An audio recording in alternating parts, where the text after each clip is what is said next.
Assalamualaikum warahmatullahi wabarakatuh. Perkenalkan, saya Anggi Pratiwi dari kelas 1 SMJ 038 dengan NIM 20 10 10 50 48 92. Saya dari Fakultas Ekonomi Universitas Pamulang.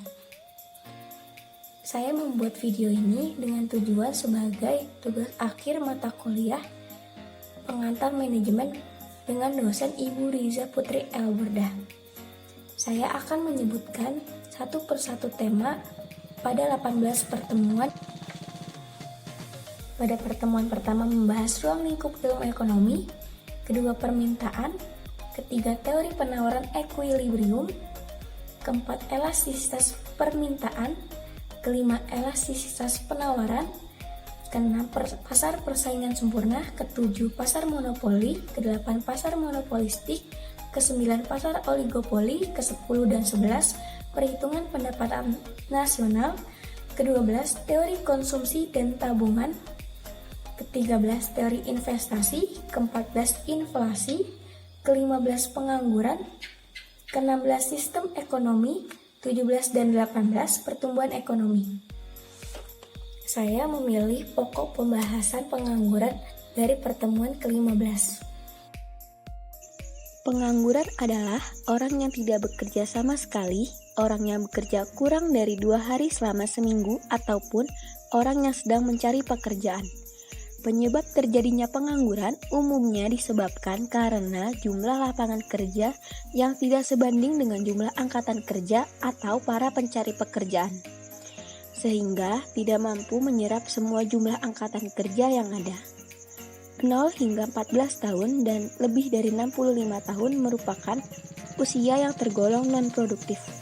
Penduduk yang berusia 15 hingga 64 tahun yang sedang mencari pekerjaan dianggap sebagai angkatan kerja. Sedangkan penduduk yang berusia 15 hingga 64 tahun tapi tidak sedang mencari pekerjaan tidak dapat dikatakan sebagai angkatan kerja. Berdasarkan pendekatan angkatan kerja, pengangguran terbagi menjadi 3, yakni pengangguran terselubung. Pengangguran ini terjadi pada orang yang telah bekerja namun pekerjaannya itu tidak sesuai dengan bakat dan keahliannya, sehingga orang tersebut bekerja dengan tidak optimal. Misalnya, seorang sarjana peternakan yang bekerja di apotik, lalu setengah menganggur. Pengangguran ini terjadi pada orang yang bekerja tetapi belum dimanfaatkan secara optimal, yaitu kurang dari 35 jam per minggu. Misalnya, orang yang bekerja paruh waktu, sehingga dalam 1 minggu dia bekerja kurang dari 35 jam. Lalu yang terakhir, pengangguran terbuka. Pengangguran terbuka adalah mereka yang sama sekali tidak bekerja atau sedang mencari pekerjaan. Misalnya, seorang sarjana teknik mesin belum bekerja karena belum ada lowongan pekerjaan yang sesuai dengan bidangnya. Berdasarkan penyebab terjadinya pengangguran, terbagi menjadi 4 jenis, yakni pengangguran struktural. Pengangguran jenis ini terjadi karena pencari kerja tidak mampu memenuhi persyaratan yang diajukan oleh penyedia lapangan pekerjaan. Misalnya, untuk tenaga kerja yang dibutuhkan pada bidang industri pergudangan, menuntut persyaratan yang lebih tinggi, yaitu minimal manajemen pergudangan S2, menguasai bahasa asing dan mampu menggunakan komputer. Lalu, pengangguran friksional. Pengangguran jenis ini adalah pengangguran yang bersifat sementara. Karena pengangguran jenis ini terjadi bukan karena skill atau kemampuan pekerja, melainkan karena ingin mendapatkan pekerjaan yang lebih baik. Pengangguran konjungtural. Pengangguran konjungtural adalah pengangguran yang diakibatkan oleh perubahan tingkat kegiatan ekonomi. Pada saat kegiatan ekonomi mengalami kemunduran, maka perusahaan akan mengurangi kegiatan produksinya. Lalu yang terakhir, pengangguran musiman.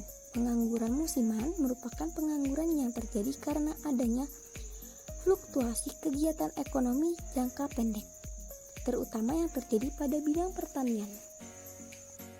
Jika musim panen dan musim tanam sudah berlangsung, maka petani yang akan menganggur sampai menunggu musim panen dan musim tanam berikutnya. untuk mengatasi pengangguran friksional dengan cara melakukan pengembangan di bidang informal, misalnya home industry. Lalu, pemerintah membuka proyek-proyek umum, misalnya membangun jalan raya, jembatan, PLTA, PLTU, dan lain-lain, sehingga bisa menyerap tenaga kerja dan juga dapat merangsang investasi baru dari pihak swasta. Terakhir, pemerintah menggalakkan program transmigrasi. Dengan program transmigrasi, maka pengangguran dapat menempati dan mengelola lahan yang disediakan pemerintah. Untuk pengangguran struktural, dapat diatasi dengan memindahkan kelebihan tenaga kerja ke tempat atau sektor ekonomi yang kekurangan tenaga kerja. Lalu, meningkatkan mobilitas tenaga kerja dan modal. Terakhir, mendirikan industri padat karya di daerah yang banyak pengangguran dan mengadakan pelatihan tenaga kerja untuk mengisi formasi lowongan kerja yang kosong. Untuk pengangguran musiman, pada saat menunggu musim tertentu, pemerintah mengadakan keterampilan dan pelatihan di bidang yang lain.